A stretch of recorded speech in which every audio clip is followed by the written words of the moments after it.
Hey guys, how's it going? Here we could continue on this 2007, I want to say, BobCat Toolcat, which has been the bane of my existence. It's turning into. I want to say we're up to like 4 videos. I planned on one. Quick backstory and we'll get in a wrench in. I bought it non-running. It failed for a alternator that had locked up and then sat for a long period of time. Well, ever since then, it's been putting the alternator together. The starter was no good. The brakes were no good. The rear end was acting up. Electrical system was a mess. And the clutch is pretty much failing inside the thing. So that's what we're going to kind of continue right now, is jumping on, trying to get more done on the clutch and help it along. When we first got, well, I'll show you. So this is a CVT transmission. There's a belt that goes around to these two pieces. This is coming off the engine. This is the drive clutch. This is the driven clutch. They squeeze together as it revs up. This assembly, this is pretty much idle, or like first gear if you want to consider it that. And as it speeds up, there's weights on here that push it, squeeze it together. The belt grows on the outer perimeter of it, makes it shift gears, and then the pulley on the other side just kind of copies what this one does. This one is also adjustable. This one's always shut, and then as this one pulls in, this one opens up, and so the gear ratio of the belts change. Anyway, this clutch, although it was working, had a couple of issues. One, the bolt that holds it on was broken, and we tried getting it off of there afterwards, getting the clutch off and doing some repairs, get the broken bolt out, but no avail. It did not want to come apart. And then when we were looking at it, it had some broken, let me show you the cover. It had, here's the cover, the spring that goes on it, holes in it. Right there, right there. I hammered them back shut. And we found those holes to be, there's pins, one there and one there, and they kind of hold the alignment of it, and there's rubber bushings that are in there. Well, both of those shot out of there, they were gone, and there's a roll pin here and here that hold those pins in. Put all that stuff new in there, but when this thing is idling, it's a racket. It's all wore out. As I looked into it further, where those pins sit, the holes are all egged out. Where the weights go, they're all egged out. There's a bunch of slop. Like these, you shouldn't be able to turn from side to side like that. So I looked into buying a new clutch. It's $800 something, and it's not available. Whether another clutch will fit on here, this is what's called a two weight. I think it's a 2 weight. Most of them are 3. So this just has 2 flyweights that push this plate out. A lot of them have 3 on them. I don't know what's on the other side of this. We can try again. The bolt that goes in the center, you run that in the best you can. It's a press fit. It's a taper on the other end. Try to pop the clutch off. I'm not going to give it much hope. It didn't work for us last time, but let's go try that.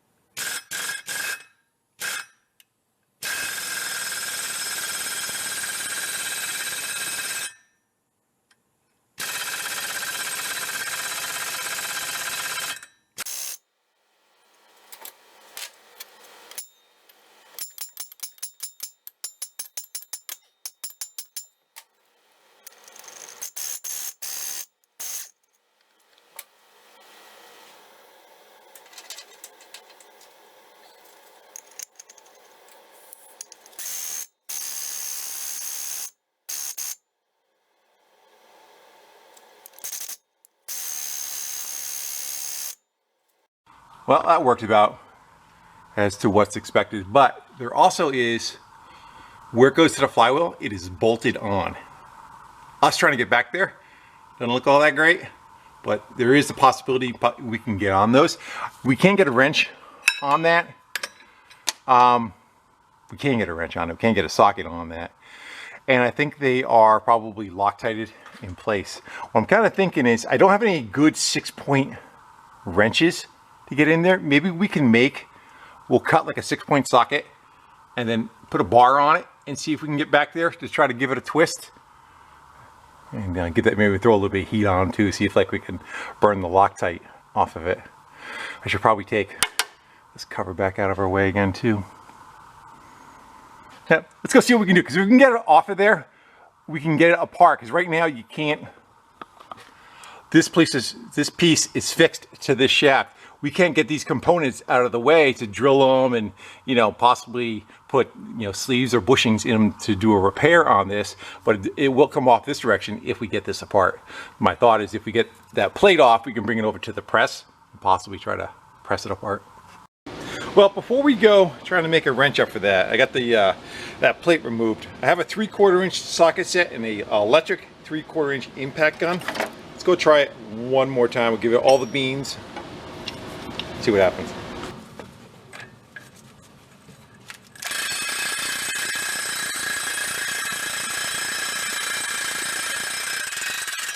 You got it? All right. Yeah. That was a bitch. All right. That just made my day. Every once in a while, you just got to take Bertha out of retirement. All right, so I was planning on trying to get, you know, like I said, a wrench back here and try to get these to break loose, but these are locked out. I put a regular wrench on them, and like unfortunately, I have like a 12 point, and they were slipping. Here's the stud that broke off, or the bolt that broke off, and that we were pushing against. It finally did its thing. We still have to get this out of here to be able to bolt a new one on there. But now we can get a 6-point socket on these with an impact. We should be able to take this off, and worst case, deal with this like in the drill press or whatever. I'm not that concerned about that. Let's go back and look at the clutch. Oh, you little pain in the ass. I'm cutting the other rust that was in there. I wonder if that has the same setup as just like a more modern clutch that we can go put on here instead of trying to repair this. I may go look into that, see if anybody has like a snowmobile clutch around that we can kind of eyeball. I guess if it's got the, you know, the same ID. The only problem that I would run into is that a snowmobile clutch comes in much higher RPM, because this is the diesel. What's the red line on this thing? 3,200 RPM, 2,800 RPM, where snowmobile is like 8 grand, 9 grand. So the other clutches, unless you put a bunch of weight on them to get them to push out earlier. But at least we can kind of take it apart and maybe start dealing with all these bushings. Yes, no, maybe? Am I right about that? Alright, let me go figure out what I'm doing. Yeah, so we need to get rid of that, which again is, oh, you can even see that pin that's in the center there. You see how much that's walking? So they're essentially, they're doing nothing. I kind of wonder if we can get it apart and we can either drill these out, put a bushing here and a bushing here, and put the pin back in. That'll, you know, get rid of that slop that's in there. Or if we just drill it out and get a larger pin. The only problem with that is there's like rubber bushings. These are like little dampeners in the middle, and I don't think we can probably drill the center of them out. So how will we get this off of here? How does that work? That pressed in place too? Oh, at least we can stick it in a press now if we want to. I'm going to go unbolt that flywheel. And I may try to go do some shopping. Not sure yet. I want to unbolt that flywheel so I can bring it with me and, you know, stick it on another clutch. If that ass end is the same as something else, we may be better off. I don't know the answer yet. Well, unfortunately, that stud has definitely driven itself in further than it was, and that of course is from us running the push-off tool down the center of it and mushing the end of it over and all that. You want to try the trick where they weld the nut on it, and we can possibly try to put a wrench on it and spin the guts out of it. I'm not giving it much hope. I figured maybe we'll give it a try, because the other problem is that we really, you know, squished down on the top of the fact that it was probably Loctited in.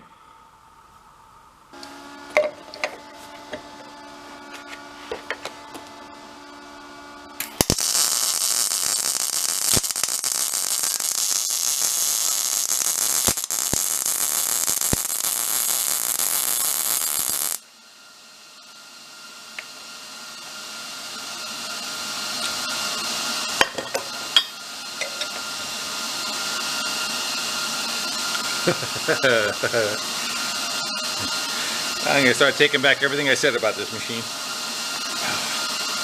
Come on, baby.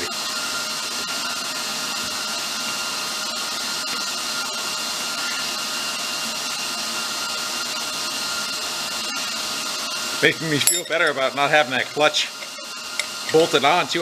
You're afraid of it failing at some point. Don't touch that. Get that off the wire. Let that cool off. There's a Loctite that came out of it too.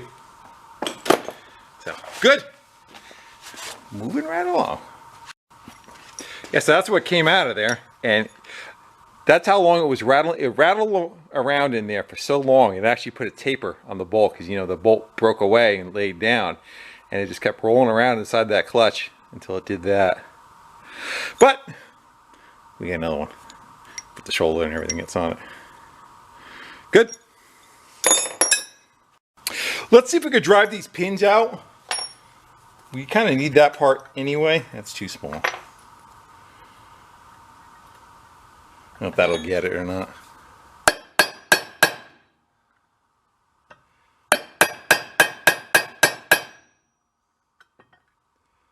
You need to punch one size up. Kind of going. You just got to get a little bit larger punch. This one might be it.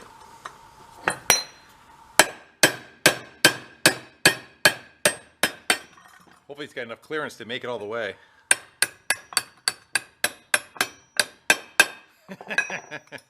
It's like all but a quarter inch. Is one of them longer? Oh, that might do it. Let's go see if we can push it to the side, you know. Should be able to get it with a pair of pliers. So we could do the same for the other one. Knock that one out. Which punch was it? This one?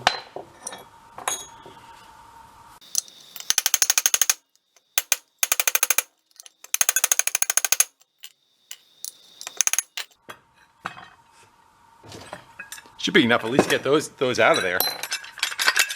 Yeah, there we go. That one. That one. It doesn't allow us to get the weights out, but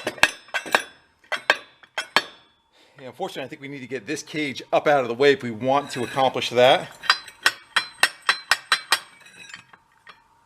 Yeah, because we would need to do that to be able to drill those centers out anyway, right? And the new ones are already taking a bit of a hammering.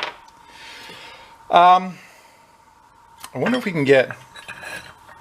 Let me disassemble. Get the weights out of here. See if that'll give us enough room to maybe try to get something under here, and we can maybe put it in the press.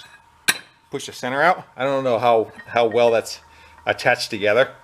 I wouldn't want to break it neither. I got all the hardware out of it. Check out the amount of play wear that's on that shoulder bolt. Looks like the I don't know if the diameter of the weight blew out much. Looks like it's still fairly round.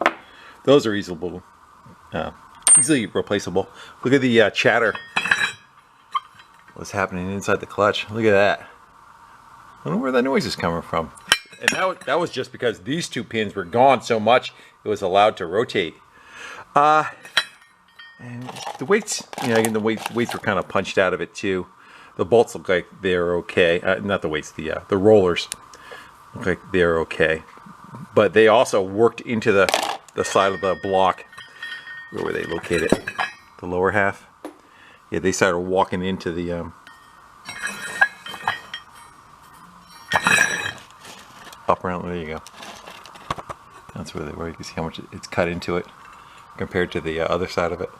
We could probably, you know, maybe clean each end of that up. Maybe we'll put a washer on it because these were walking. This, you know, this thing was sitting like that. It wasn't even in the center of it, so we might be able to put like a washer on each side of it to help maintain it.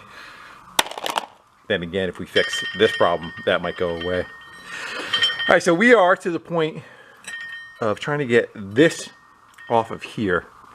It has a shoulder, like it stops on the shoulder. You can see where the hub in the middle gets fatter right there compared to there. So I don't know if it's keyed or if it's pressed. I'm going to go over to the press. I'm going to try figuring out some way to put some tooling through that we can push off of it without, you know, totally killing it. Again, it's, you know, we break that, it's pretty much done. Well, here's our setup. Unfortunately, these are the weak link. It's the only thing I can really get the bridge across it. And we have about a 3/4 of an inch play on it. Let's go mark it. We'll see if we get any kind of movement out of it. I have a feeling these are just going to bend on us, but let's just go see. Yeah.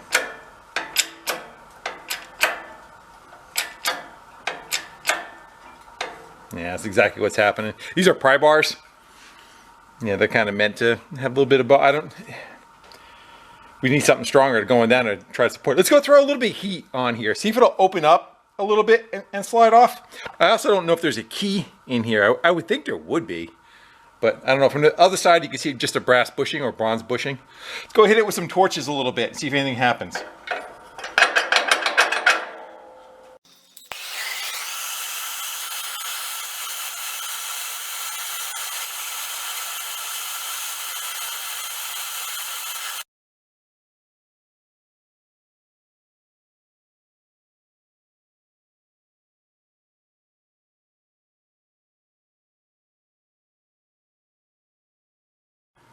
She's not going though. Just go.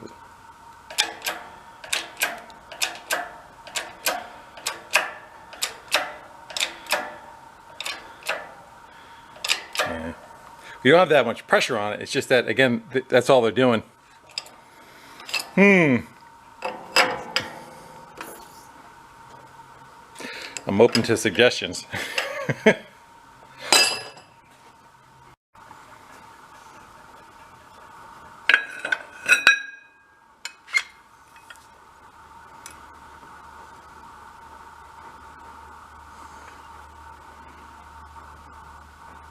Say press the backside off, but I don't think that's going to happen.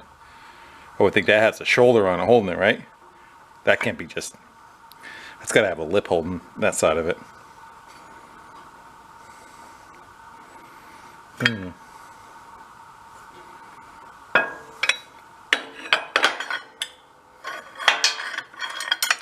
Don't they look cute?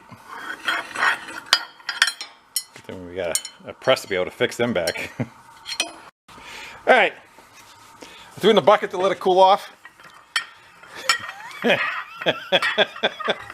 It's threaded on.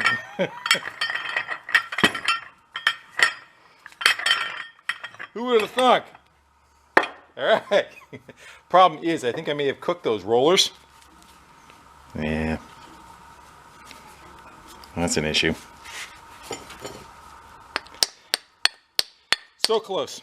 Because we make something else up for it, you know. Shit. But we are a little further in. I'm going to go punch these guys out of here. These little donuts. I guess we can make something if we have to, right? So.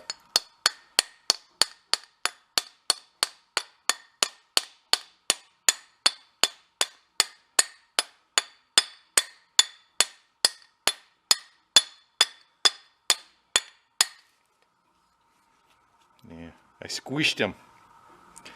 Shit. Would you tell me it was threaded on there? You're yelling at me the whole time, I know. I didn't know. I did not know. I did not expect that. Probably should have looked it up. Anyway, we have to go deal with those. Crowder's spilt milk, right? Let's go punch those out the rest of the way. I'll stick it in a bison, take care of them. And then we'll look into what we can do for like fixing the bushing holes and all that kind of stuff. All right, here's those locating pins that had all the slop in them. When they're all the way forward, that's how much room they have to move. And they look like they're, you know, even on that side of it, once it's through so far, it still has a ton of room to move. And that's what was allowing it to chatter so much. You know, it centers it. But they're so far egged out. I would be afraid if we were going to try to drill, you know, that round, we have to drill this that large too to get some kind of bushing in there. And I would think that if we do that, we're going to make these walls so thin that they're not going to have any support Is there, what else is there? I'm wondering maybe if we could just drill in further. How much meat we got. I think we're going to be into the spring area. If we were to put a longer pin in it, and we can, you know, grab good metal where it's secure, it won't have that. I'm not sure how far that goes though. You know, it's going to be close to cutting in right here. I mean, we could try it. It's already broke. We can't break it more, right? It wasn't long for this world, just as it was. Let me contemplate a little bit, see what we can come up with. The other thing I just don't know like how you can get a bushing in there, like I said, without opening that up. Like there's no way to drill. Had the capacity to weld aluminum, we could fill it in and re-drill it. Both sides just as bad, yeah.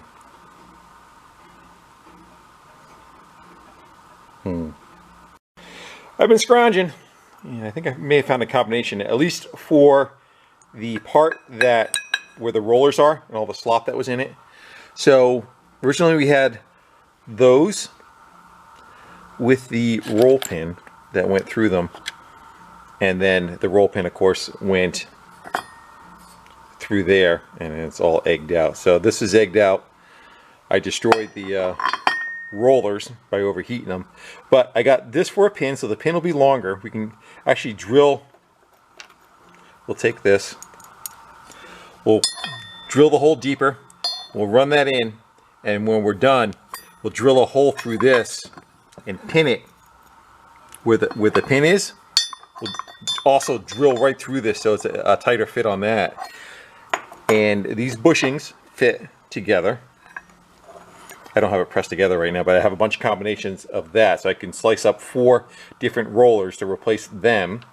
And I guess the way they work is one touches one wall, say like on the way up, whichever way the preload is.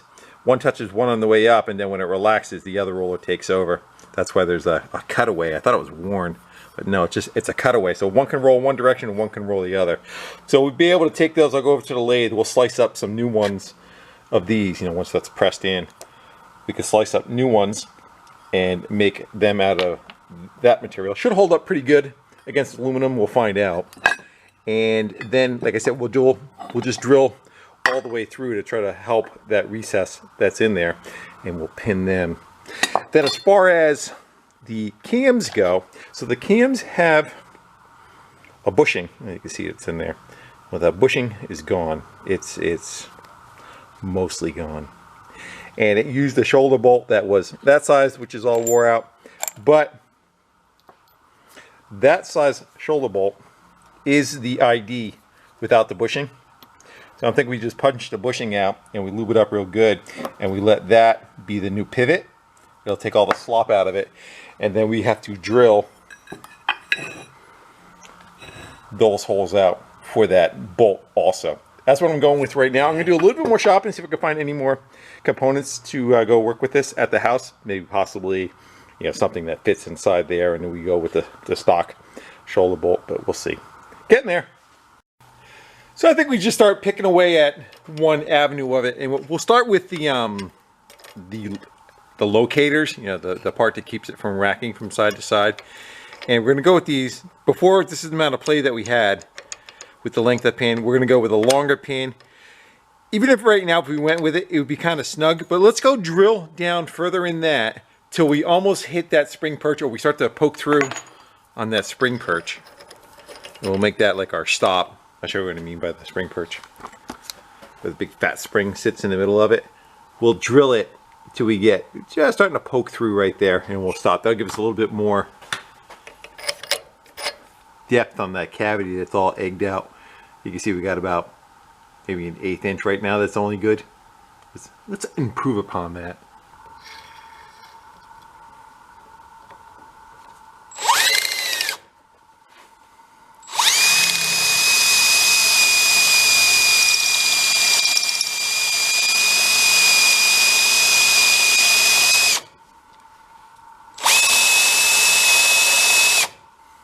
Going pretty far.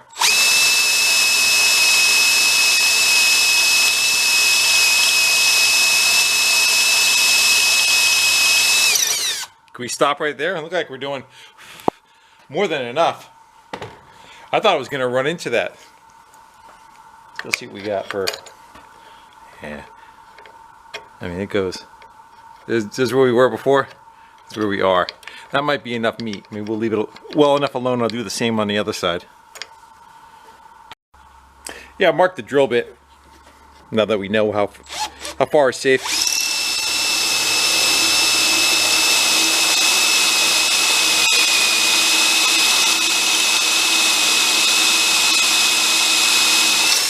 Right there.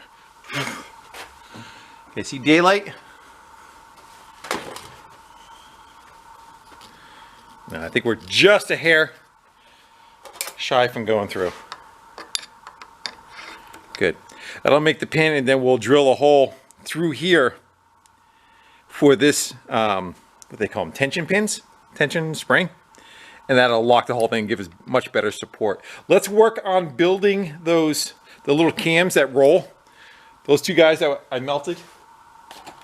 Let's go build new ones of these, but out of brass. Yeah, so I took that brass bushing and pressed it into this one. I guess we're going to just go with a height. We'll kind of rough it in for now. I'll just mark it. And I'll bring it over to the lathe and we'll just cut a section of this off. And we'll make one. We'll make that our guinea pig. We'll see how we like that, and then we'll just make 4 more. I see it's got a taper on the edge. I don't know if we need that or not. Not that we can't put that in there. It shouldn't be an issue, but let's go make one and learn our lessons.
I'm going to clean up this edge just a little bit more.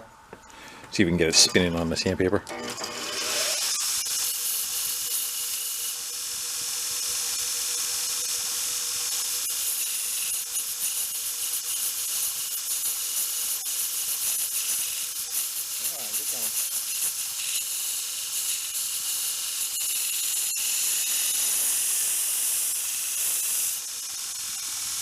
That's better.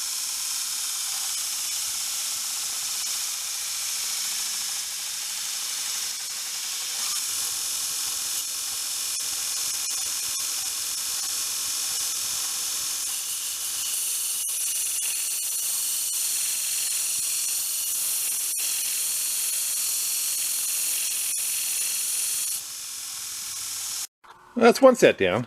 Got pretty good. Just gonna repeat it one more time. Okay, maybe a little bit more room. There's like literally no shake room in it. I kind of tweak on them just a little bit more, but they got to roll opposite directions of each other.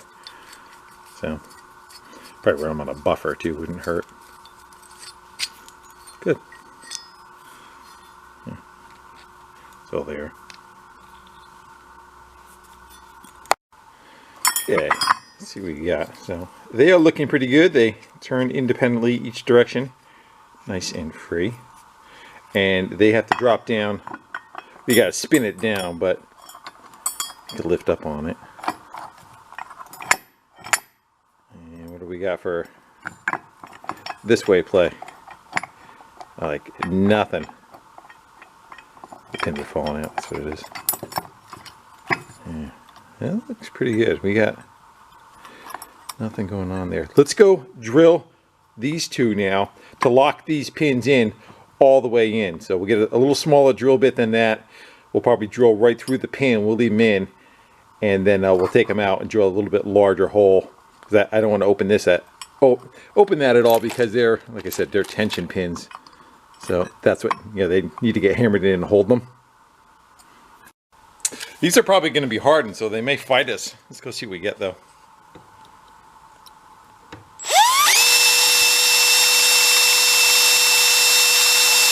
See if we're getting anything. It's got a scratch on it. My only fear is I don't want to make it, you know, while I'm doing it, I don't want to egg out this hole. I don't know what the best way to kind of go about doing that. I'm gonna go at it a little bit more. I may try to find and see if I have a little bit better quality bit for drilling this too. Worst case, we can do what they did. They just cut the post shy and had the pin come in behind it. But let me go work on that a little bit. Worst case, we can do that. But I'd rather have the shoulder, you know, this meat out here is still pretty good as far as, you know, not being elongated. I think we got it. Good. And I can just open that a little bit larger when with the pin is out. All right, I'm gonna go do the other side. We can move on to the weight part of the thing. We got those parts made, other than cutting off the shoulder. I don't know if that's going to interfere with the cover that goes over it. We may or may not leave them on there. We'll see how we like that. All right, so now we got to go move over to the weights. And they have a couple of issues. One is there's like a shoulder bushing. You can see it, that's in there. Well, it's all disintegrated and ready to kind of fall out. I think part of it already fell out. We got some chatter on it right there. I think that we could probably just polish if that's even going to be an issue. But the other part is there's a roller. So there's a roller and the weight, they work off of each other. There is shoulder bolts that were burned out. I think two of them, you can see, yeah, how much play is on them. I think those were the ones that were in the weights. Good, you know. So we may be okay with these. We'll probably leave those alone, but we're going to have to come up with some kind of something, yeah, to fix that. Maybe we'll try tapping those centers out. And I think we can go with like I went to the hardware store to find a shoulder bolt that was, you know, we could just put right in there. That would kind of work. But these are going to be too short to be able to bolt into the crossover, wherever part that went into. That went into, I think, the weight sat there. So this pin would go across, but we need something a little bit longer. Maybe we can get like a bolt that, actually that's with a, anyway, one's one location, one is the other location. We have to still go figure that out. But let's go see what we can do about tapping the what is left of the debris in there. I think they had a shoulder that kind of wrapped up around it too. Let's go see if this will work for us. Maybe we just tap it out with this.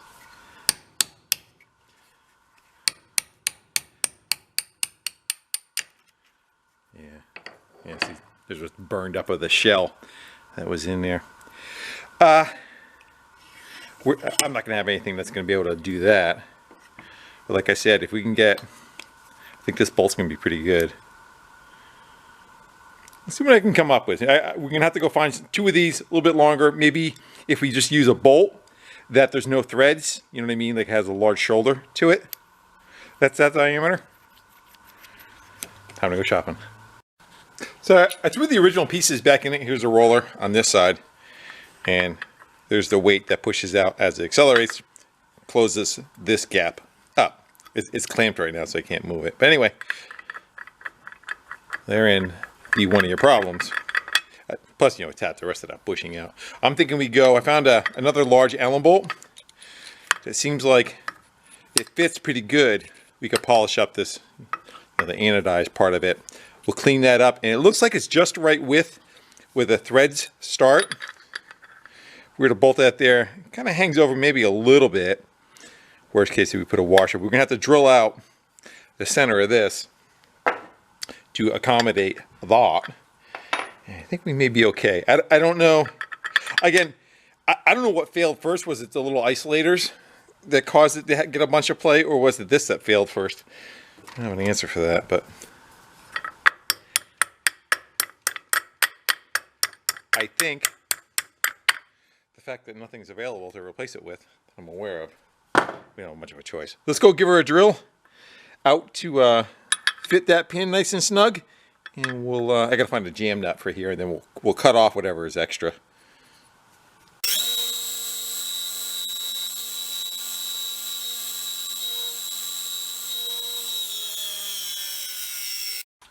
Let's see if we can clean up that chatter that's on top of it there and the belt sander a little bit. This is a fine grit.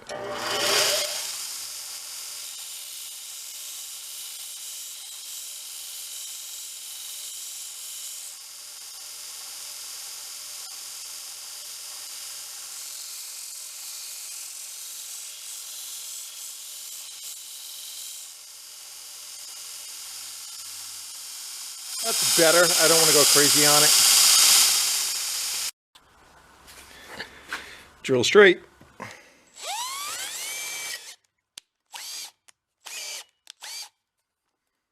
Be that way.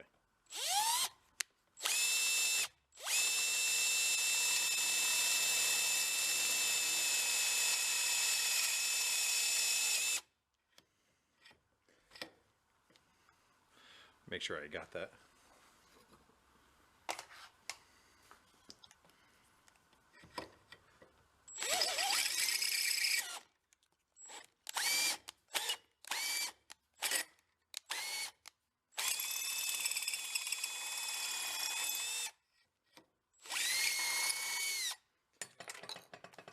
Kick the drill bit out a little.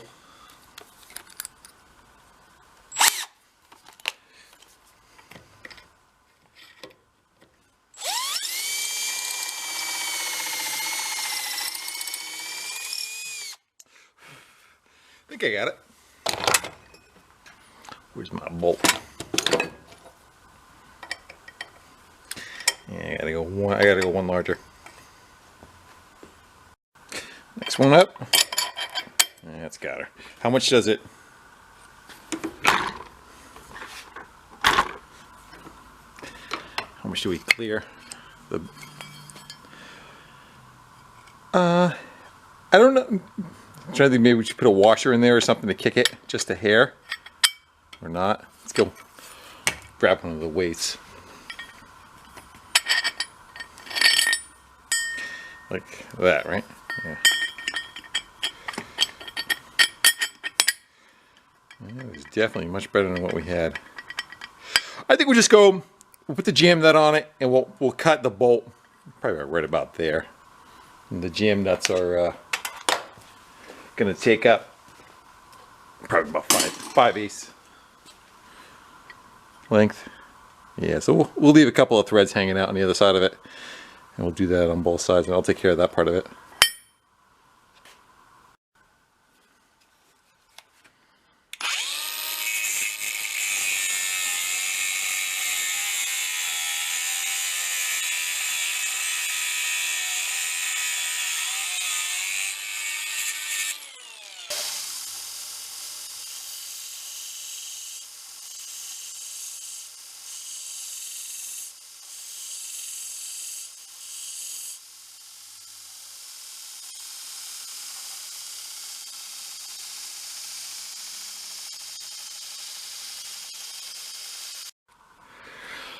Guess we should finish up that last one.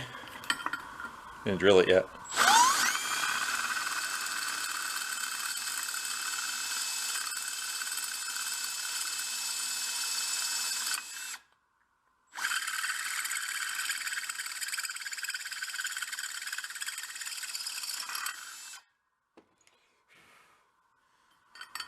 There you have it. That feels pretty good. I gotta take it apart and clean it, but and it is. Much better.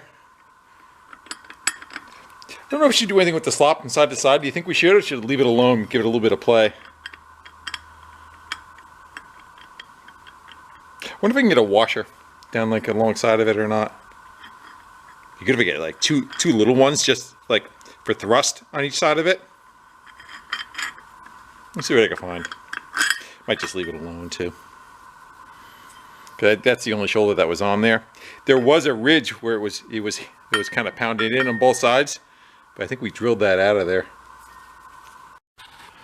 I'd say they're much better as far as like a little bit of. They got to have a little bit of movement. Most of that side to side, compared to it was chomping at the case before. Where was it? It was cutting into it there.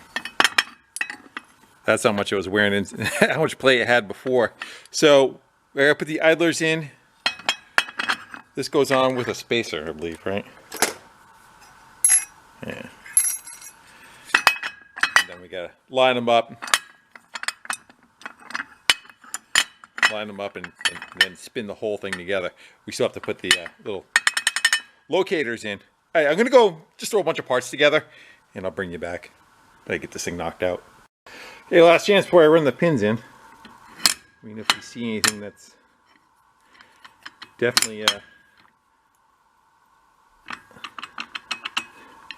not as much play as it had before. One thing, probably say, you know, maybe the main bushing for the center of it, but I'm not going to screw with that. And I think that much play compared to smacking the crap out of the sides will help. Plus, even I still have to put these pins in. And these are, yeah, that's kind of sloppy. That's going to take up even a little more play. I don't know if we should cut these off or not. We go hammer that in and we'll kind of make a decision. We'll grab that cover, see how it fits over it. I don't know if we benefit anything by leaving that hang out there. I don't think so. Yeah, when I grab that cover, we're not going to make it by much. Let's, before I run them in, I'll mark them and cut them. That way I can kind of clean up the edges on them. We'll just put some nicks in it where they should go. So right about a bar. I'll do the same on the other one.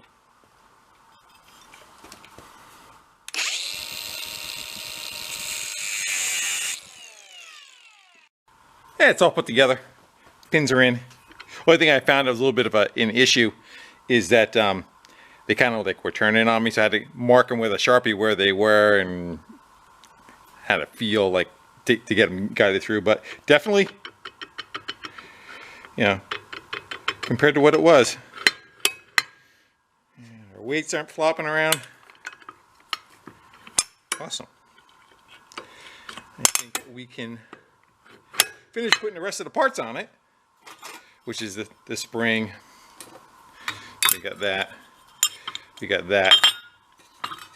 We got the cover that has to go on it, which hopefully we clear it. Yeah. All right. I think we may have possibly saved it.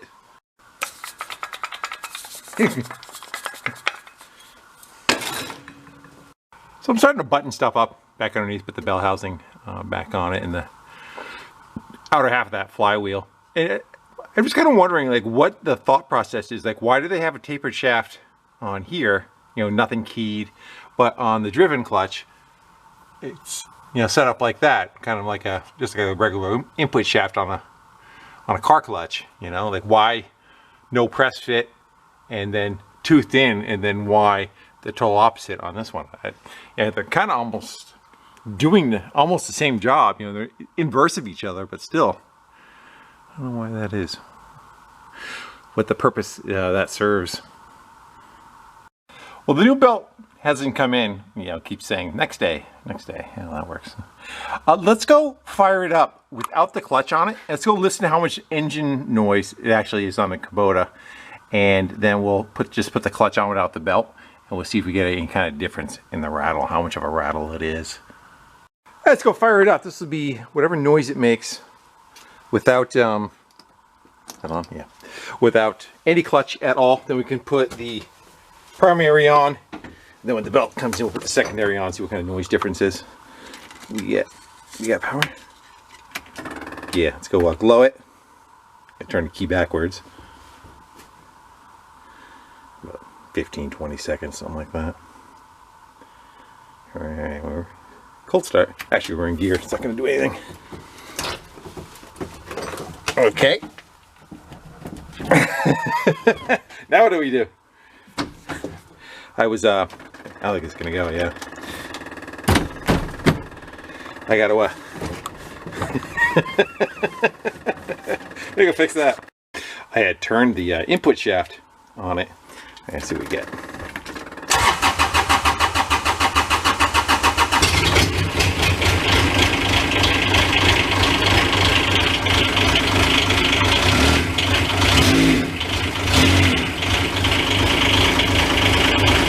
Not bad.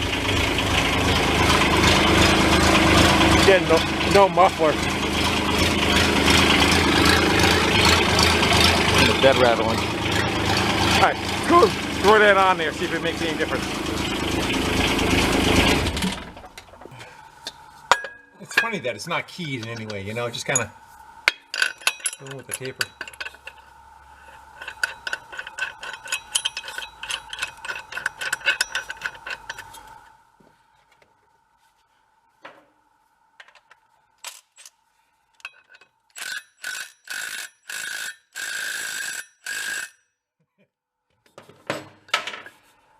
That's the other part you gotta get.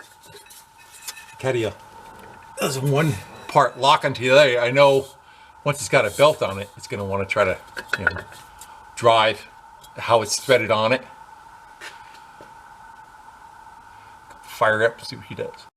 Took the seat out just so we can see it. Let's go fire it up.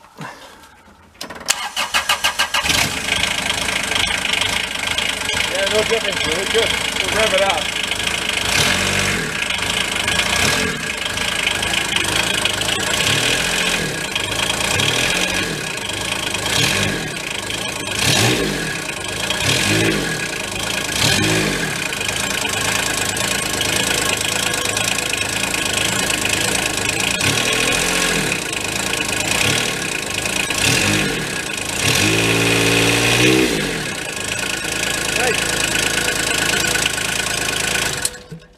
It seems like it's functioning right in there. That's good. I don't know if we should Loctite, you know, where the big thread is, where the two halves go together. Should probably put a couple of drops of Loctite on that before we center up. I gotta take the bolt out, put a little bit on that also, so we make sure everything's good to go. And hopefully the belt comes in. We put it under power. It didn't sound any different at all. No rattle that we had on the first time around. That's for sure. Good. And it got the muffler, the exhaust system to go put on it. We can start, once the belt's on, we can start buttoning all the cover up, put the air cleaner on it, then run the exhaust system, because all that's kind of in the way. Now, getting together. Hi. Good. Gotta have a little bit of play in it, right? I'm also probably thinking it's might be better than it was from the factory. Just kind of beefing it up. Other than where those, you know, those little isolators or dampeners, the locators.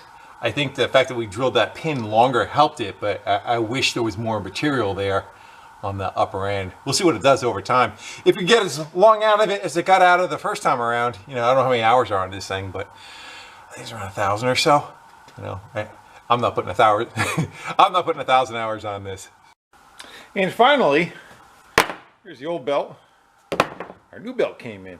They kind of wear, people think a belt stretches. This could be like any kind of V belt. The belt stretch, it's not holding tension anymore. It actually, they wear on the sides and the belt gets skinnier and it fits deeper into the pulley, which makes it seem like the belt got bigger. But if you measure the outside diameter, it kind of stays the same. It's just that taper on the inside that wears down. So let's go throw that on there. I won't kind of need it anyway. I was looking at it better. I was seeing cracks and stuff in it. So it is definitely on its way to needing a new one.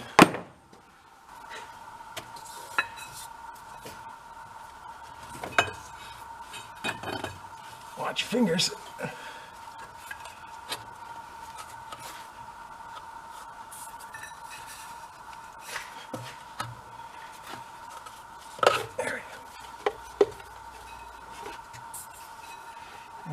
I'm gonna go. I don't want to start it up right now. I don't want to fill the garage back up with fumes. I'm pretty confident. I'm gonna go. I gotta Loctite a couple of bolts, put the covers on. I want to get the air cleaner back in place, get some stuff back together. We actually probably do this exhaust too while we're down here. So I'm gonna go take a little bit of time, button a bunch of crap up, and I want to get this so it's mobile. I'd like to try to be able to hang something off the front of the front hitch setup. Yeah, let's go fire it up just to make sure we're good. I can see you going through all that and then having issues. So let's go glow it. And hopefully I can reach the gas pedal and hit the throttle at the same time to watch it from behind the bed, because the view here kind of sucks.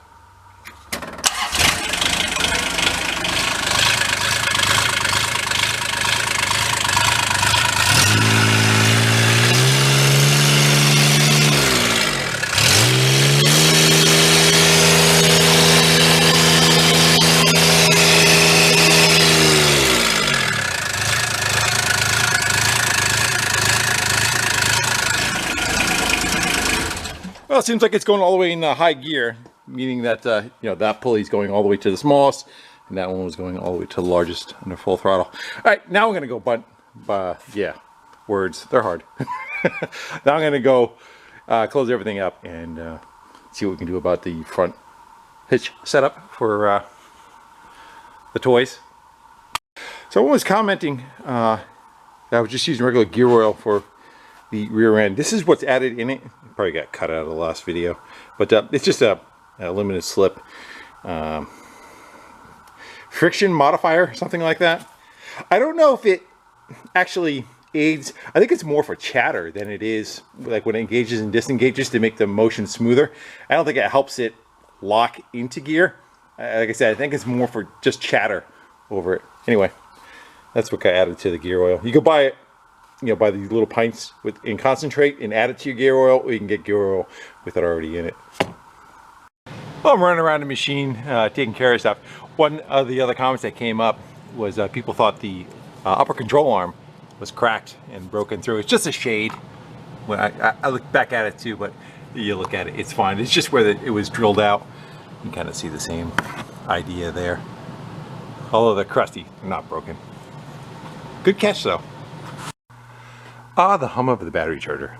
So I took about an hour and a half. I've been screwing around, just like chasing all the little hardware and clamps and running wires out of harm's way, and exhaust system put on it. It had, this is what was left of what was there, just a pipe coming off the header with a rotted out flange.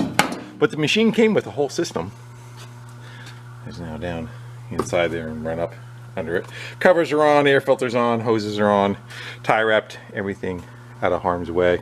There's a plastic shield that goes under the front here that's all buttoned up. So this is where we are with the setup. Is the front has a mount that is hydraulically controlled by joystick in the center of the machine, and it has on it up, down, and curl on the bucket. It has you can turn it on from the side of it. It has one issue. Let's go turn the power on. Fractionals are on. Hold on. So it will, says me, turn it on. It'll go down. It'll curl back, but it will not lift up. This is lifting up of it. The only way you can make it lift up, this is an auxiliary. It's a set of lines that go out to the front of the machine that you would tap into for some other, if you had a bucket with a claw on it, or a grapple, or the plow blade with the hydraulic cylinder that makes the blade twist from side to side, that would be what that is. So the only way you can make it curl, if you hit that, it kind of runs like another circuit, and it will go. That's not how it's supposed to be. I don't know if we have a dead set of contacts. Turn that key off. We have a dead set of contacts in this joystick that's not working, or back, there's a hydraulic unit in the back that everything goes to that gets signals with like little solenoids to go fire. The hoses are on top. The solenoids are on the other side.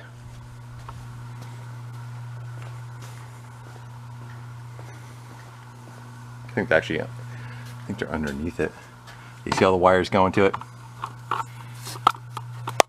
Yeah, you see all those yellow wires and all? Well, that's where the signals come in. They fire all those solenoids that do different things to run hydraulic fluid to the front on different hoses to make it move in different directions.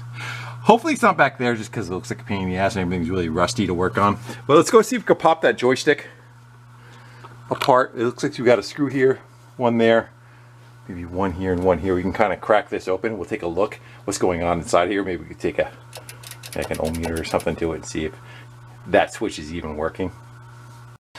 Well, that one doesn't want to play well. Off with its head.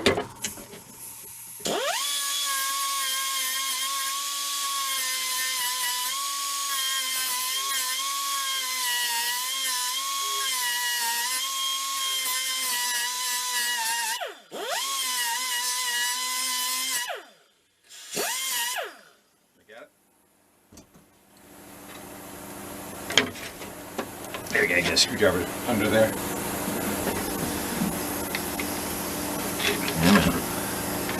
A little bit of rust on this, huh? There we go. And that's if it had like fuses or something in it that went bad. Oof. Yeah, it looks like it's got a bunch of micro switches. Hopefully it gives us enough play to work on it. So it would be one of the micro switches on the top side of things. Wait for the air compressor to shut off. Yeah, so it would be that micro switch there. It's got two of them stacked together. One maybe runs the pump and one opens the valve, would be my guess.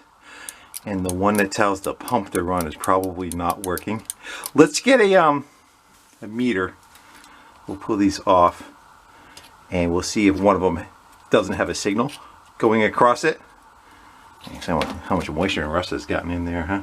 Yeah, so one circuit, another circuit, and curl back. It's not working, so I don't know if I have any of these. But let's go troubleshoot first. Let's get the wires off of it, and we'll get an ohm meter and see if we have a circuit that's not working. If both of these are working, then unfortunately it's going to be somewhere else back in the setup. Okay, let's go unhook. It was that one, correct? Yeah.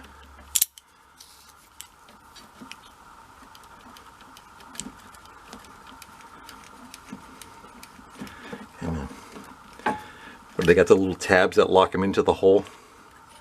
There it goes.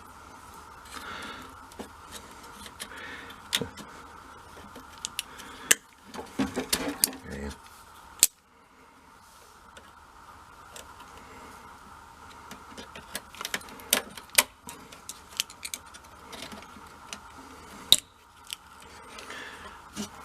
So let's go get ourselves a meter. If we can get this in view where you can see it.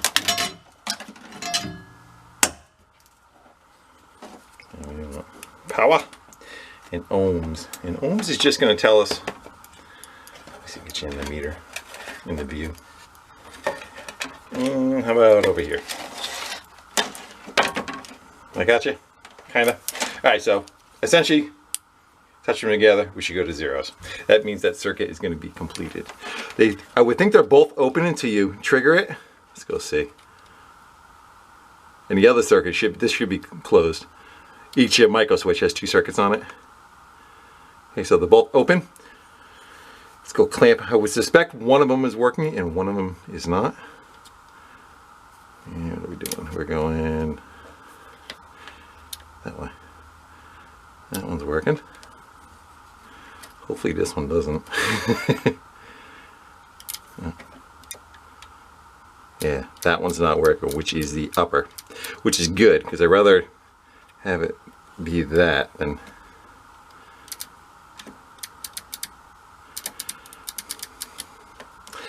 Okay, so one of them, how do we have it? Orange, correct?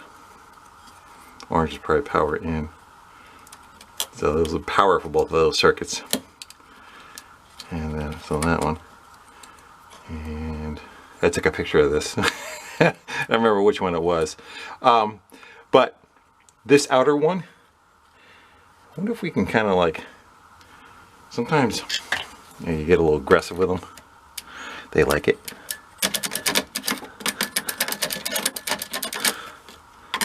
Because I know we're going to try getting that hardware out of there, and it's going to break. It's going to be like what we just dealt with the cover. Right? Let's see if that one will come back to life. Everything's closed right now to go get one. I might even have one.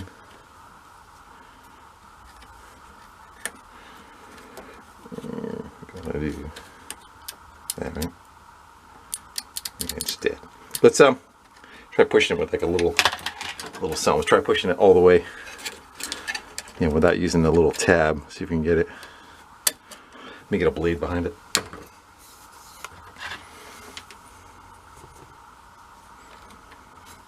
See if it does work at all. No, it's dead. Thanks. Did the other side of it work though? Let's go see if the other side worked. Yeah. Neither side of that one's working. Alright. We know what our problem is, hopefully.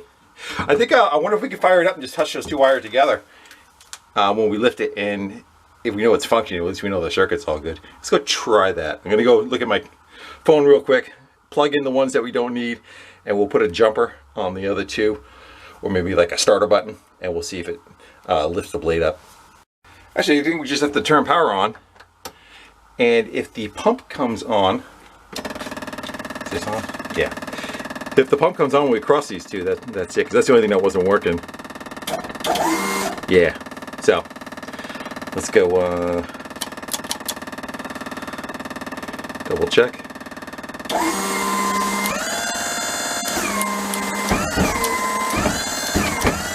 Yep, good. Well, there's your problem. Now, one of the screws is going to come out. The other one looking pretty nasty though. They have like a weird double knuckle thing here. I don't know if we could transfer that over to a new switch.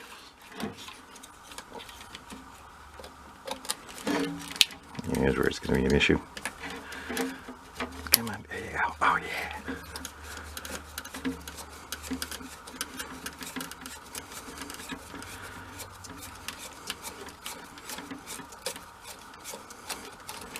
Remember when Radio Shack used to be around? You used to be able to get all this stuff. Yeah. I wonder if we can take this piece off and just...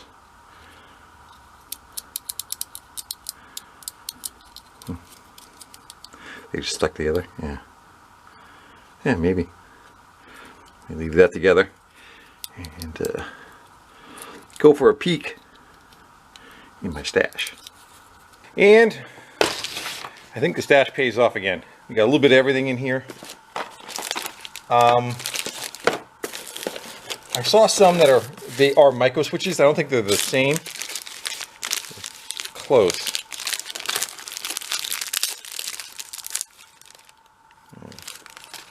So that's got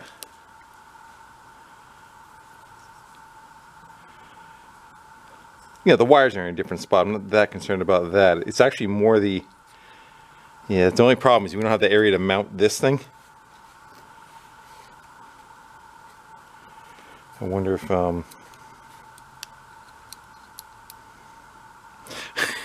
take a Dremel to it and put a little notch in it if we have to. Everything else looks physically about the same. The hole's the same location? I think so. We could also put maybe two of those together and figure out. I'm going to dig a little bit. There's other stuff in here. There's some of that. Maybe there is what we need. I'm not against going to the hardware store, but I'd rather keep going. This is a bad one. I wonder if we could take and cut it open. If the guts from one will fit into the other. They look, physically everything looks in the same place. Maybe we just kind of change the contacts out.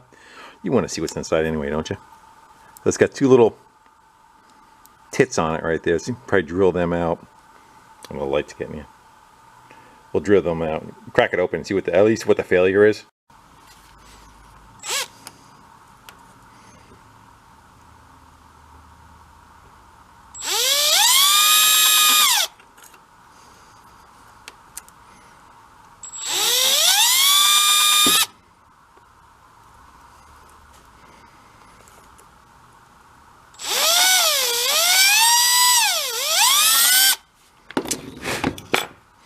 Think that's enough? We'll get a little baby screwdriver in there.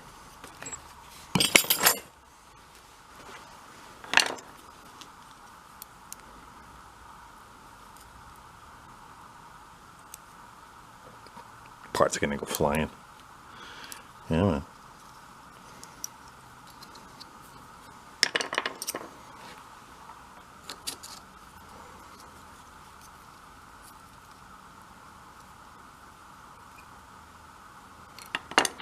Okay, so why don't you want to work?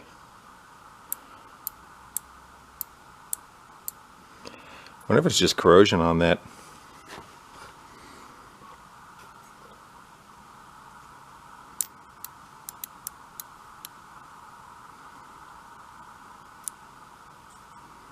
It seems like it's switching back and forth good enough. Watch, I opened up the wrong one, right?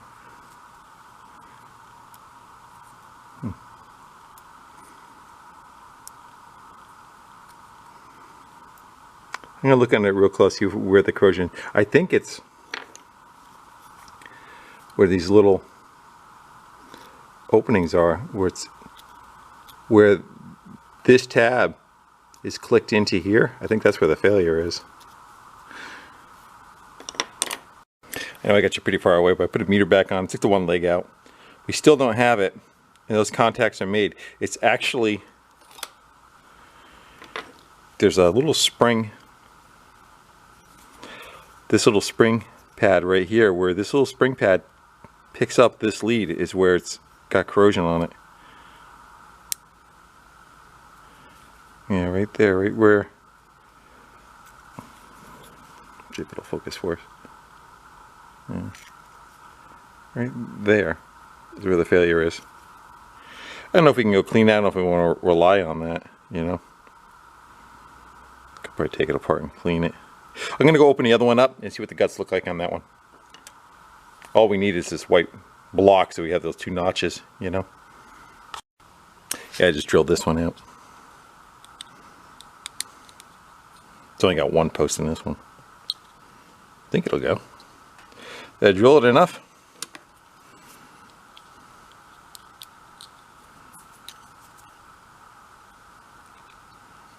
Okay, man.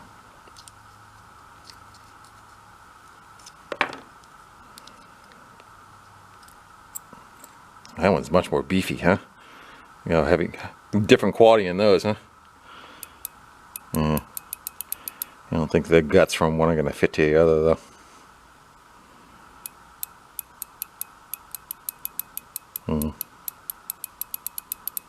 Oh well. Yeah. This is out of a stash. It's probably from the 70s. That is, what, 2007? 2006? Well, I say we operate on what we got and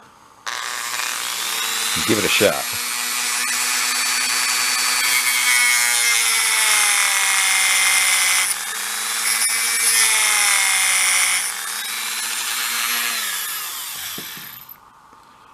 Let's see if that will do it for us.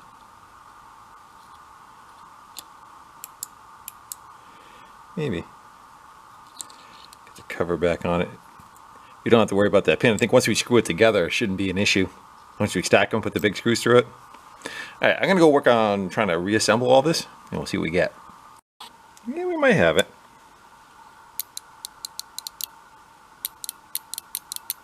Worth a shot, right? Drilled out and made a little shoulder for that to fall in. That screw's kind of crappy though, or try to find something better. There we got it all buttoned back up. It looks decent. Let's go fire it with a little concerned about the pivot setup in there, but let's go turn power on and see what we get. Yeah, it's working. That way. So, down always works. There we go. Yeah. That works. That works. So all the way up, so it's making the... Alright! Who's your daddy? And we go button all that kind of stuff up, and I'm going to put the seats in it. Well, I think it's time we look at that front snout on the thing and see if everything is freed up. I think that lever draws maybe the pin in and out, and it locks onto it.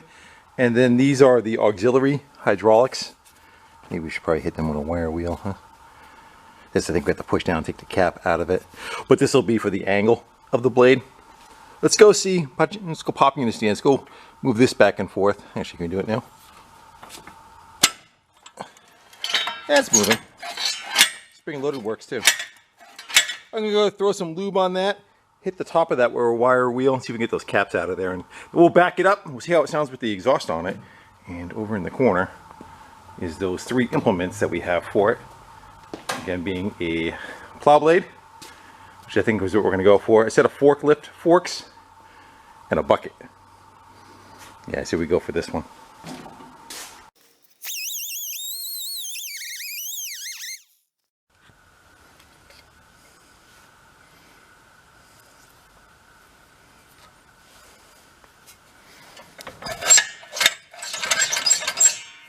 Cold start.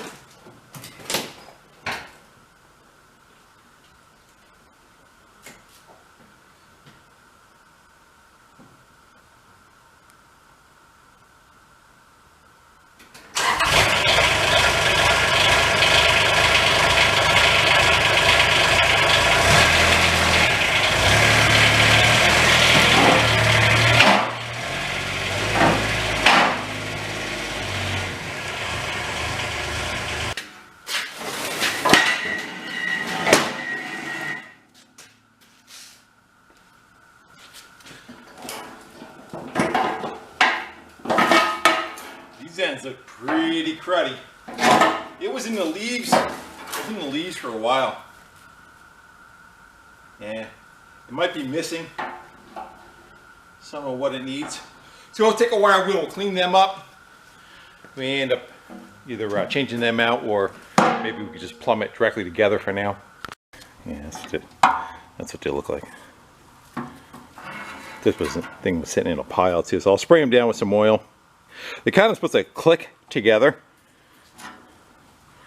but we'll wire wheel them, see if they do anything.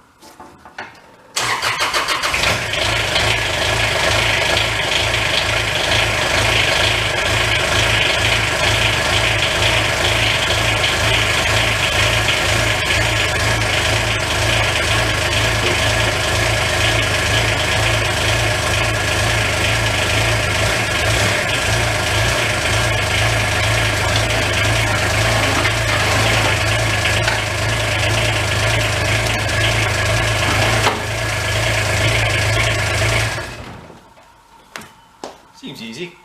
See if that'll lock on. Yep, they can't turn. Good. I'm gonna drive it back up onto the lift so it's easy to work on, and we'll work with those hydraulic lines.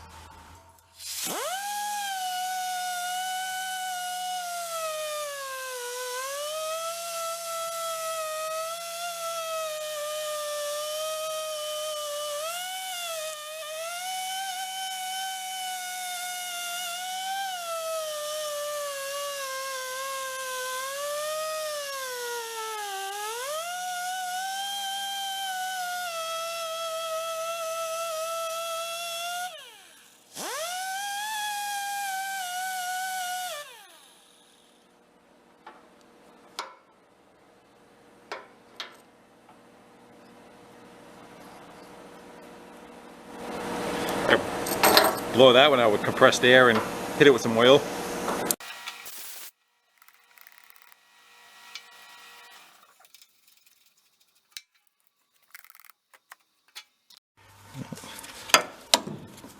Let's try one anyway, see what we get. Supposed to just be able to push onto them and they lock in. Yeah, that's kind of what I figured.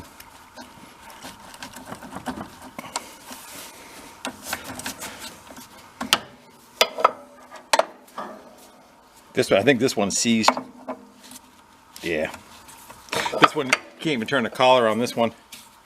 I'm gonna go work on them a little bit, see what I come up with. Like I said, I have some other stuff left over from the skid steer.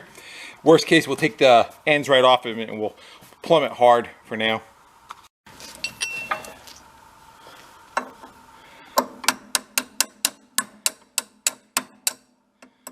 seems like it's kind of going.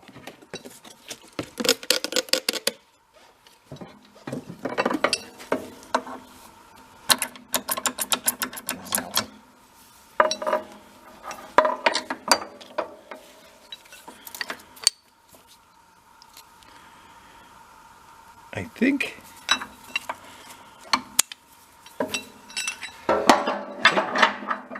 think that's pretty much it. I don't think it needs the upper one. Has many moving parts other than the collar on the outside. I think that we got that one. Almost. Yeah. It's almost there. I'm gonna work on that one a little bit. I think we got that one. This one I think we may have to change out though. I tried putting pliers on it and turning it, and we ain't getting nothing. It's just locked up. That collar doesn't even turn. This one had a cover over it, at least with this, you know. This one was just sitting in the weather forever with rain hitting it.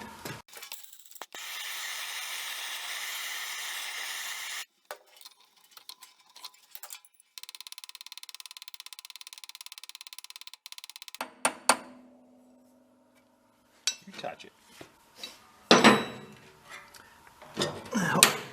Shouldn't be any pressure on it. It might piss a little bit. Let me get a pan underneath it. Someone's commenting how many times I say piss in the video. Never realized it. Until somebody said it. Now I'm conscious. Still gonna say it though.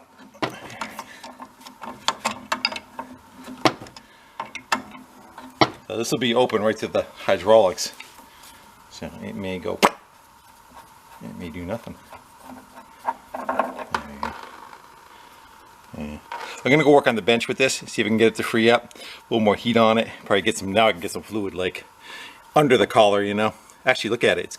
It's not on the pin, that's why. There's a pin right there. That's supposed to be lined up to that.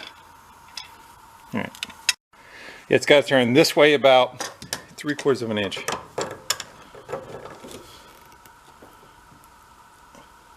There it goes. Still don't think it's going to go up and down for us, but at least we got some play in it.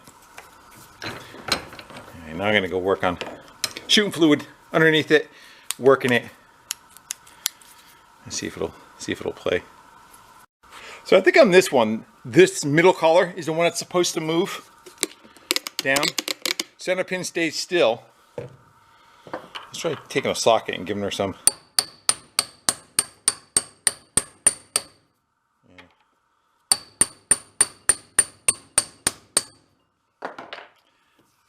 Oh, it's going to come back up again for us, but I think we can get it. Again, it's all just filled up with rust. I think we get it knocked down. It's spring loaded. It should yeah,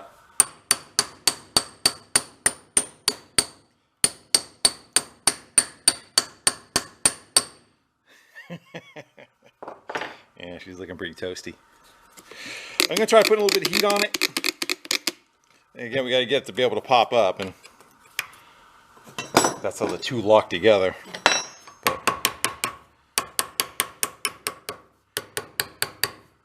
What if they come apart? I don't want to get into it in this video, but unless we have to. Yeah, do they come apart in the other end? We can actually take them apart and like clean them. And does this come off of here and you can disassemble it? I would guess. Well, as you can see, it did put up a little bit of a fight. I still don't know if I've got a win or not, but I ended up replacing the knuckle completely on this side, and then I had to go steal parts. My biggest problem was I didn't have anything going down to this small of a fitting. So we got a conglomeration of stuff. I suspect we're going to get a leak possibly right here. These two, they're not the correct fittings to made up with each other. But let's go find out. Let's go give her a little kick to the side and see what happens. Worst case, I'll still look for a coupler that goes from here to here is what we really need. Just an elbow. We need that elbow that I don't have. Hey, see if she's a squirter.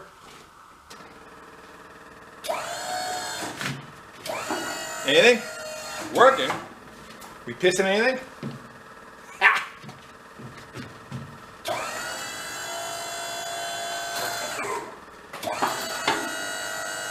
Let's run it up. Is that fitting gonna run into anything? Are we good? Awesome. I'm happy for that. I may take a tie wrap or something, or spring maybe. I'm just worried if this hose ends up spinning, you know, forward, we'll snap the assembly off. Won't worry about it. I'm gonna go try to get the other fitting. That's not that big of a deal. If we get, you know, that one over there, it'll sit right on top of this, and we can kind of tie wrap the two of them together, and they'll steer around the cylinder. I should push some snowbanks up fairly high, huh? I know it needs a bunch of other love. Got a bend to it. They put this on it. I don't know, you know, what the purpose of it was. That soft kind of cutting edge, whether it was maybe for grass or something, or not picking up gravel. Normally this is bolted right to here, and I'll probably switch it back to that, but let's go play with it, see what it does.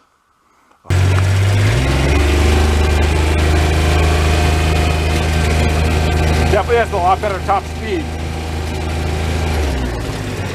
Let's try pushing some snow around. Take it all the way to one side. I think it all the way is. There we go.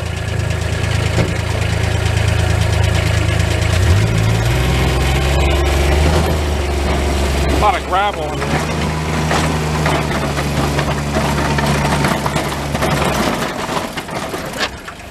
That's what it's supposed to do. It's supposed to tip when you hit something real hard.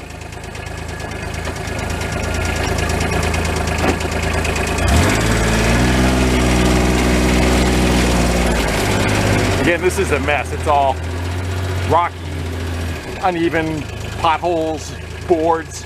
So it's not like we're trying to go pave pavement.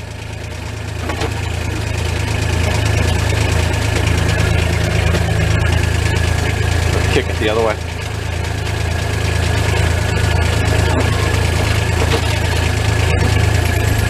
Actually, I forgot where float is too, because we're picking the front of the machine off the ground.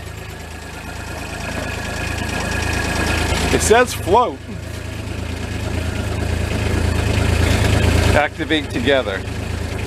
So that, no. Activate together is, how do we do that?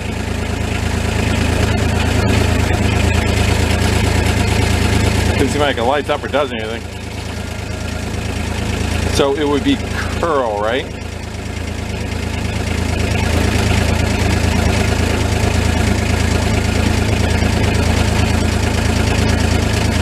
I don't know. I'm not quite sure how that's supposed to work. We may have an issue in here that's still not doing what it's supposed to be doing. Let's go play.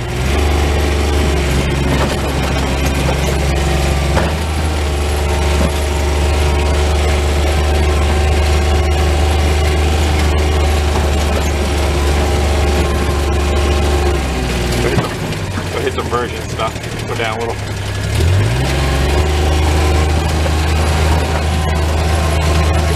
Got plenty of push.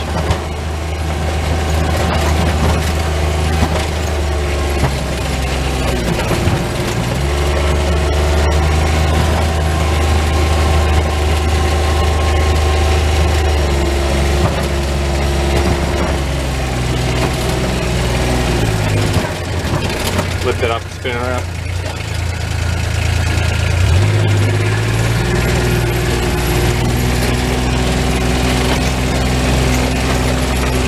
Virgin snow.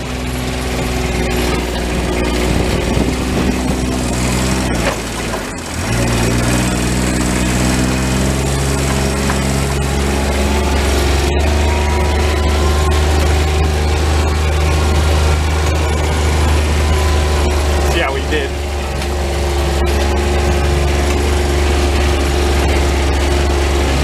Okay, again, we don't have the float, so what float means, just that.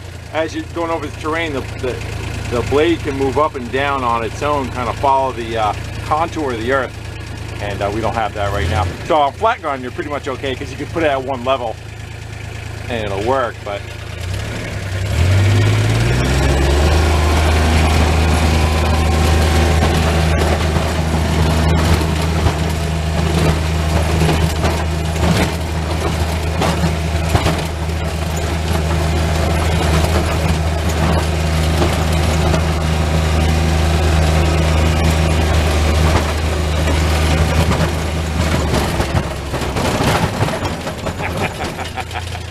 instead of skipping over the rocks, you know. Let's go eyeball it. The sun just popped out. It's gonna get us. Make sure nothing's falling off or broken or pissing out the bottom. There's that word again, right? Got a tie wrap I gotta cut. We still have a feeder, a salt spreader that is broken. It hangs on the back of that 2-inch receiver. That's for this or for whatever with all the controls, so that'll be for a different video. Cool. Different hoses. We're holding up. We're steaming. Is that not good? A little bit of steam coming out of it. Probably just warming up. We haven't run the coolant up enough neither to have it circulate, you know what I mean? I think the hood's still open.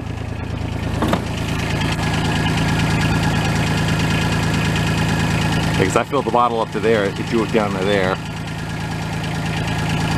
It's getting warmed up is what it really is. Good. Oh yeah, I don't see anything leaking, do you? Unless the radiator itself. Because I did spill some down it, so it might be just trying to burn it off. Neat. Gotta get some good area that hasn't been paved on a road yet. You go and try it. I'm happy with it so far. As long as it stays going for us. Let's go play a little more.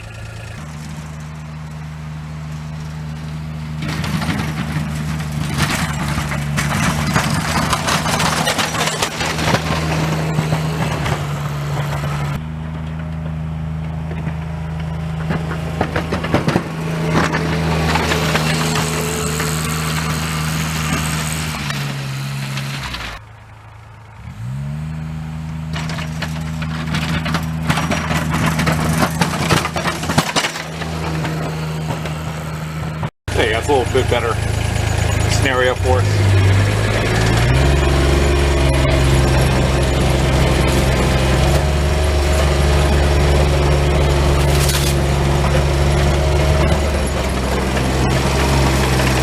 Heavy stuff.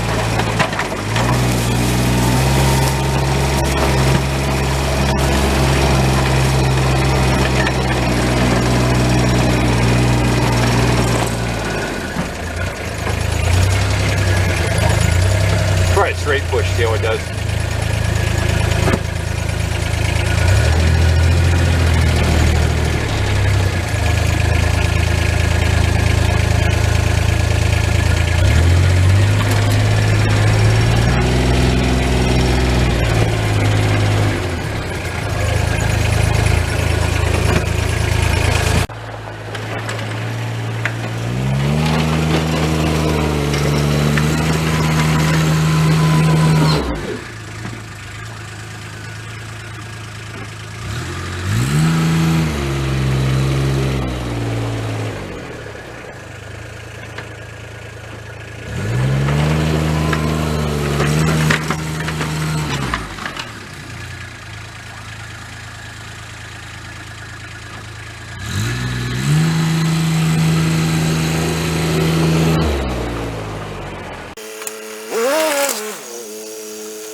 All the ruts.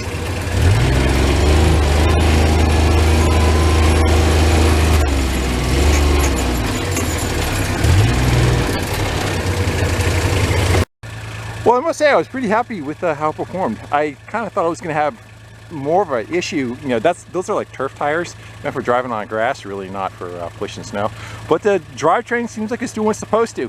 Fixing the clutch, put new belt on it. The top speed is where it should be, which is again only 25-mile-an-hour travel speed. And then when you're pushing snow, probably 10 or 15 with a load fighting back. Everything seems to be functioning. The cooling fan came on. Other than, again, we have to figure out what's going on with that float to get the blade to be able to kind of go over the contours and follow it without trying to maintain just an even level. Yeah, but everything seemed good. And the cooling fan did its thing. The cab heat's on. It's lukewarm at best, so I don't know if that's going to improve or not. If it burps itself and gets, you know, more antifreeze up into the wherever it's got for a heater, heating coil. The doors, we got to restore yet. They have some metal that's rotted out on the bottom of them. We can put them on, use them as it is for now. And that's the plan. I'm going to leave it here for now and use it around the shop for pushing snow and see how it does, if there's any other issues that come up with it. I don't know if I'm going to make any more videos on it. Again, we still have the salt spreader to do, which could be its own standalone video. But that is for another day. Alright guys, with that I want to sign off. Well, thank y'all for hanging out with me, doing a bunch of wrenching. And apparently this is not called a Toolcat. Toolcat is the 5600 series. There is a 56, a 36, and a 23. And the only one that's called a Toolcat, I guess, is the 56 series. Useless information, yes I know. Alright guys, with that, thanks. I enjoyed myself. Hope you did too. See ya. Actually, I must say the heat's actually doing pretty good. Feel it? There's one up here that you can kind of rotate to defrost the windshield, and there's one down below for your feet. And then we have a wiper blade up here. Got to put a new blade on also.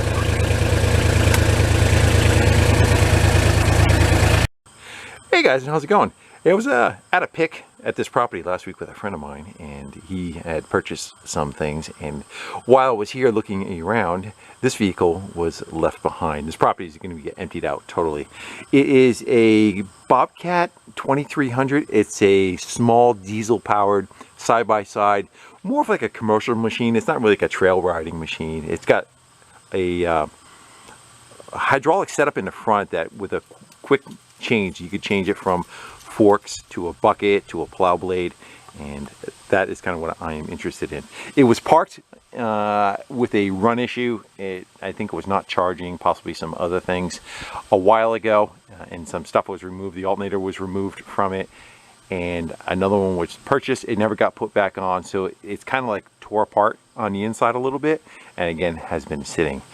Again, it's a diesel, so hopefully it has not suffered any issues as far as, you know, bad fuel and that kind of thing. But you can see the inside is tore up a little bit. We do a quick walk around. We have a trailer here. We're going to go doing our best to go load it up. It's already loaded up. Comes with some free trash. It's a pretty cool looking machine. Brian showed up and we got our trailer all set up here. So we're going to do our best to try to get that loaded on there and see how it goes. Let's get you set up in the camera and get a winch going and see what happens.